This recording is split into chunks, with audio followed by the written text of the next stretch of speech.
They said Peyton Manning was finished. He had 4 neck surgeries, couldn't feel his fingertips, and missed an entire season. At 37 years old, most quarterbacks are thinking about retirement. But in 2013, Manning didn't just prove the doubters wrong. He obliterated every passing record in NFL history. 55 touchdown passes and 5,477 yards. It was the greatest single-season performance by any quarterback ever. And when you see how it all ended, you'll understand why 2013 was both Manning's greatest triumph and his most devastating heartbreak.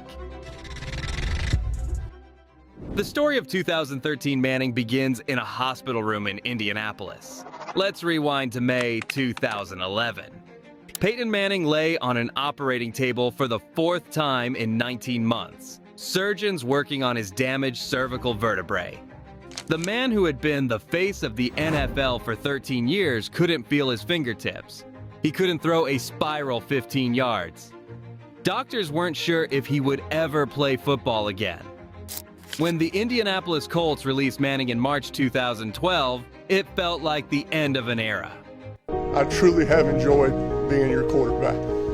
Thank you. The only quarterback the franchise had ever really known was suddenly damaged goods. His arm strength was gone, his mobility was limited, and at 36 years old, most people thought Peyton Manning was finished. But John Elway isn't most people. He saw something different. You know, Peyton's going to go down as one of the greatest of all time in the NFL. When Denver signed Manning that March, they weren't just getting a quarterback. They were getting a football genius. At least, that's what John Elway was betting on anyway. But at first, it didn't seem to go as planned. Manning's first season back in 2012 was solid, but not spectacular. 13 wins, 1 playoff victory, then a crushing overtime loss to Baltimore in the divisional round. The whispers started again. People thought that maybe the neck surgeries had taken too much. Maybe Father Time had finally caught up to the sheriff. Manning heard every word, and in 2013, he was ready to make them all eat their words. The season opener was supposed to be a measuring stick. The defending Super Bowl champion Baltimore Ravens with their elite defense coming to Mile High Stadium. But instead of a measuring stick, it became a statement that would echo throughout the entire NFL season. No one ever could have predicted what came next. The first quarter started normally enough. Manning found Demaryius Thomas for a 12-yard touchdown to cap an opening drive that looked efficient but not spectacular. The Ravens answered with a field goal, making it 7-3 Denver. Standard NFL football by all accounts. But then, Manning decided to shift gears. Let's fast forward to the second quarter, 8 minutes and 51 seconds remaining. Manning took the snap in shotgun formation, surveyed the Ravens secondary, and spotted Wes Welker running a crossing route. The pass was perfect, a laser 15 yards across the middle. Welker caught it in stride and walked into the end zone untouched, making it 14-3. 3 minutes later, Manning was back at it. This time he found Julius Thomas on a seam route up the middle. The pass traveled 35 yards in the air, dropping perfectly into Thomas's hands as he split 2 Ravens defenders, making it 21-3. The Ravens defense was starting to look confused. They had no answer for old man Manning's pre-snap reads, his quick release, or his surgical precision. Every time they thought they had him figured out, he found a new weakness to exploit. Late in the second quarter, Manning audibled at the line of scrimmage. He had seen something in the Ravens coverage, a mismatch he could exploit. The ball was snapped, and Manning immediately looked to his right where Demaryius Thomas was running a comeback route. The pass was there before Thomas even turned around, resulting in another touchdown. It was now 28-3 at halftime. But Manning, he wasn't done. Not even close. The third quarter belonged entirely to the Denver offense. Manning found Thomas again, this time on a perfectly thrown fade route in the corner of the end zone. Then he connected with Welker on a slant that turned into a 40-yard touchdown when the Ravens safety took a bad angle. By the time the fourth quarter started, the Ravens were completely demoralized. Manning had thrown 6 touchdown passes, and the Broncos led 42-17. You would have thought that the old man would ease up and let the Ravens lick their wounds for the last quarter. But the sheriff decided there was still time for one more chance to prove all the haters wrong. Let's jump to the fourth quarter, 11 minutes remaining. Manning took the snap from his own 20-yard line. The Ravens' defense was playing prevent, trying to avoid giving up any big plays. Manning didn't care, and he methodically moved the Broncos down the field. A 12-yard completion to Eric Decker, a 15-yard strike to Thomas, then a 10-yard check down to Moreno. When the Broncos reached the Ravens' 10-yard line, everyone in the stadium knew what was coming.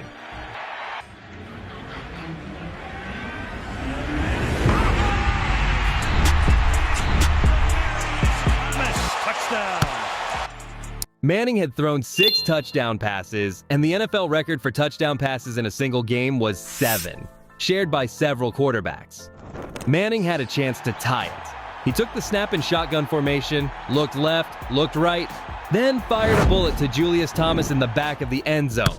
Thomas caught it with both hands, and Mile High Stadium absolutely erupted. Peyton Manning had tied the NFL record. Our quarterback tied the NFL single-game record with 7 touchdown passes. The final score was Denver 49, Baltimore 27.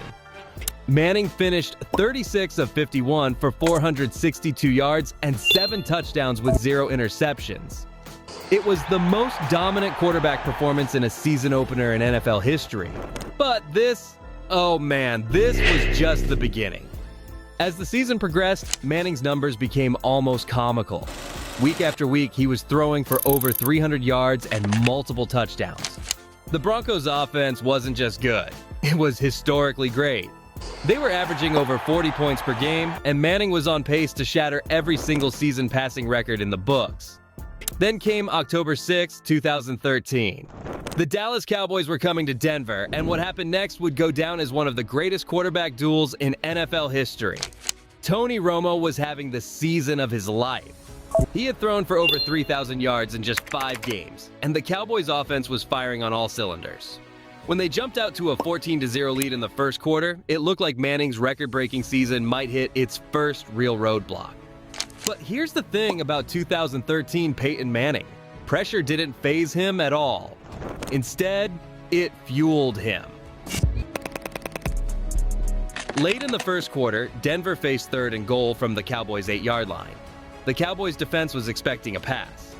Manning had already thrown over 200 passes without a single rushing attempt, but instead, Manning called an audible at the line. The ball was snapped, and Manning immediately faked a handoff to Moreno. The Cowboys' defense bid on the fake, and Manning rolled left on a naked bootleg.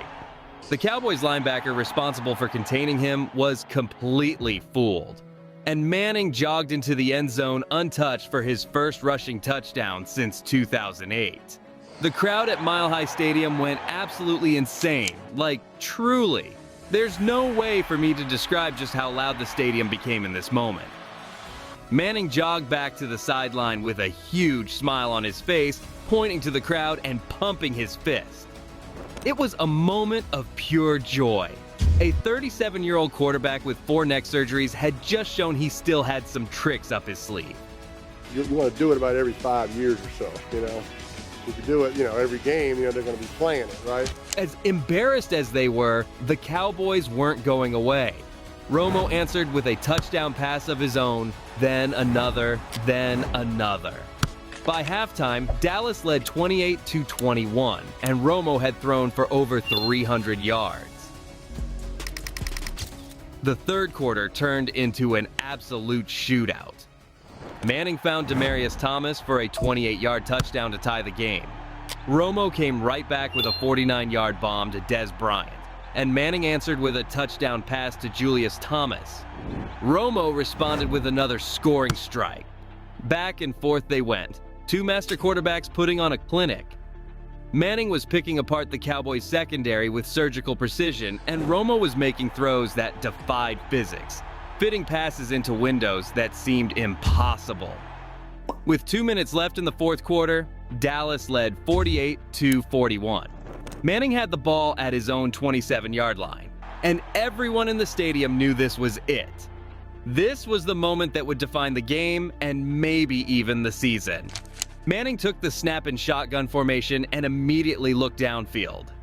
The Cowboys were playing prevent defense, giving up the short passes but trying to avoid the big play. Manning didn't care, and he found Wes Welker on a quick slant for 8 yards. Then he hit Demaryius Thomas on a comeback route for 12 more. The Broncos were moving methodically down the field, and the Cowboys' defense was starting to panic. They knew they couldn't stop Manning when he was in this mode. He completely locked in, seeing the field perfectly, making every throw with pinpoint accuracy. With 47 seconds left, the Broncos reached the Cowboys' 15-yard line. Manning called timeout, jogged to the sideline, and talked with offensive coordinator Adam Gase. When he came back onto the field, he had that look in his eyes. The look of a quarterback who knew exactly what he was going to do and took pleasure in the fact that you couldn't do anything to stop him. The ball was snapped, and Manning immediately looked to his right where Moreno was running a wheel route out of the backfield. The Cowboys linebacker couldn't keep up with Moreno's speed, and Manning delivered a perfect pass to the corner of the end zone for a touchdown. The game was now tied at 48-48. With a successful field goal, the Broncos now led with 51 points. But there was still time left on the clock, enough time for Tony Romo to work his own magic. Romo took the Cowboys down the field with a series of quick passes, and with 8 seconds left, Dallas was at the Denver 28-yard line. One more completion and they would be in field goal range for the win. Romo took the snap and immediately looked toward the end zone. He saw Dez Bryant running a fade route against Champ Bailey, and he thought he had his receiver. The pass was perfect, a beautiful spiral that dropped right into Bryant's hands. But Danny Trevathan had other plans. The Denver linebacker had been playing zone coverage, and he read Romo's eyes perfectly. At the last second, he stepped in front of Bryant and intercepted the pass for a game over. Denver won with a score of 51-48. Manning finished the game 27 of 42 for 414 yards and 4 touchdowns. Romo threw for 506 yards and 5 touchdowns, a Cowboys franchise record. Combined, the two teams gained over 1,000 yards of offense, making it the 4th highest scoring game in NFL history. But more than the numbers, this game showed the football world that 2013 Manning was something special. Something to be taken seriously. He had just outdueled one of the best quarterbacks in the NFL in one of the greatest games ever played. And the season wasn't even over yet. As the season progressed, Manning continued to put up video game numbers.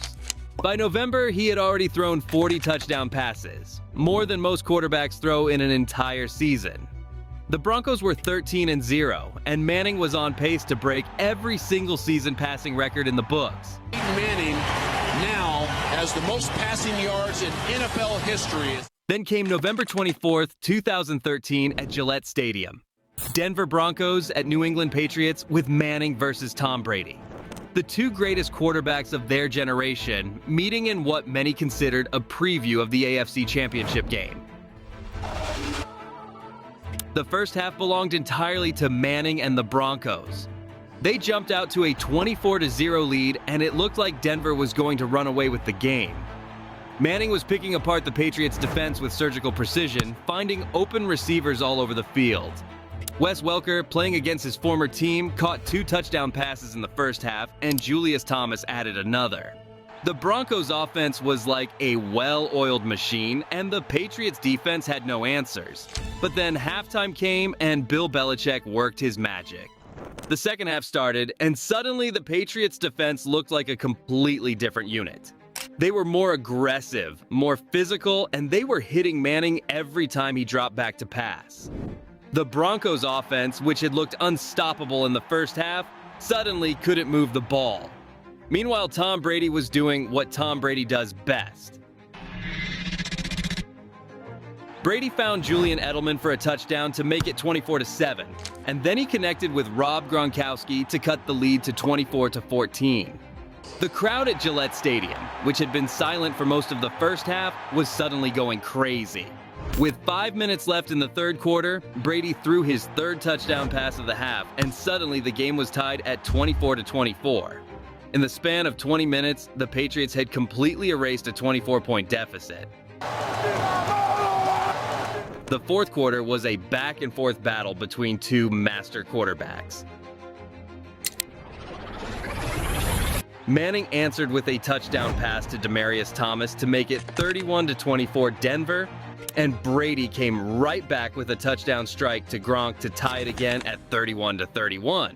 With just over 2 minutes left, the Patriots kicked a field goal to take a 34-31 lead. Manning had one last chance to answer, and everyone in the stadium knew this was the moment that would define the game. Manning took the Broncos down the field methodically, completing pass after pass with the precision of a surgeon. With 31 seconds left, Denver was at the Patriots' 31-yard line, well within field goal range for a tie. But if you know anything about Peyton, you know that Manning didn't want a tie. He wanted a touchdown. He wanted a win. He wanted to beat Tom Brady in his own building in front of his own fans. On fourth down, Manning took the snap and immediately looked toward the end zone. He saw Demaryius Thomas running a fade route against the Patriots' cornerback, and he thought he had his receiver. The pass was perfect, a beautiful spiral that seemed destined for Thomas's hands. But the Patriots cornerback made an amazing play, knocking the ball away at the last second for an incomplete pass. Game over, with Patriots winning 34-31. Manning walked off the field with his head down, knowing he had just lost one of the greatest games of his career. The Patriots players were celebrating like they had won the Super Bowl, and the crowd was going absolutely insane. But even in defeat, Manning had shown something special.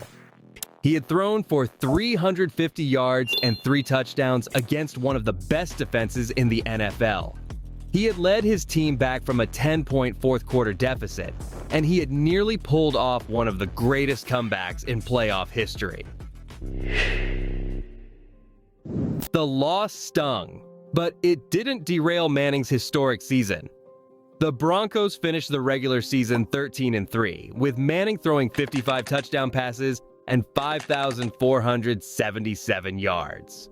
Both NFL records that still stand today. 55 touchdown passes. Let's think about that number for a moment. The previous record was 50, set by Tom Brady in 2007. Manning didn't just break the record, he obliterated it. And he did it at age 37, coming off 4 neck surgeries that nearly ended his career. Peyton was able to do statistically in his first year back after being gone from football for a year, and then the next year getting even better. He's got something to prove. He really did, and then he went out and did it. Peyton Manning now has the most passing yards in NFL history. Is absolutely incredible. The individual accolades were nice, but Manning had his eyes on a bigger prize. The Broncos entered the playoffs as the #1 seed in the AFC, with home field advantage throughout the postseason. This was their year, and this was Manning's year. He still had something left to prove. The divisional round against San Diego was never really in doubt. Manning threw 2 touchdown passes in a 24-17 victory that was closer on the scoreboard than it was on the field. The Broncos controlled the game from start to finish, and Manning looked as sharp as he had all season. Next up was the AFC Championship game against the New England Patriots, a rematch of that incredible regular season battle. This time, Manning and the Broncos were ready for whatever Bill Belichick could throw at them. They dominated from start to finish, winning 26-16, pouring salt in the wounds of Tom Brady fans. This win also earned them their first Super Bowl appearance since the 1998 season. Manning had finally done it. He had reached the Super Bowl with his new team. All that remained was one final game against the Seattle Seahawks, and Manning would have his second championship ring and the perfect ending to his perfect season. But nothing is for sure when it comes to football. Manning still had a huge obstacle to overcome in the form of the Seattle Seahawks. Super Bowl 48 in East Rutherford, New Jersey, was supposed to be Manning's coronation. The greatest offense in NFL history against a great Seahawks defense, with Vegas having the Broncos as slight favorites. Most experts picked Denver to win in what they expected to be a high-scoring affair. the Broncos are going to win 23-20. Instead, it became one of the most shocking Super Bowls in history, and it started with the very first play from scrimmage. Manning took the snap from his own 14-yard line, but the snap from center Manny Ramirez sailed over his head. Manning scrambled back toward his own end zone, trying desperately to recover the loose ball. He managed to fall on it, but he was tackled in the end zone for a safety just 12 seconds into the game. It was the worst possible start to the biggest game of Manning's career, and it only got worse from there. The Seahawks defense was relentless throughout the entire game. They hit Manning early and often, disrupting his timing and forcing him into uncomfortable throws. They covered his receivers like a blanket, making every completion a struggle. They forced turnovers and created short fields for their offense.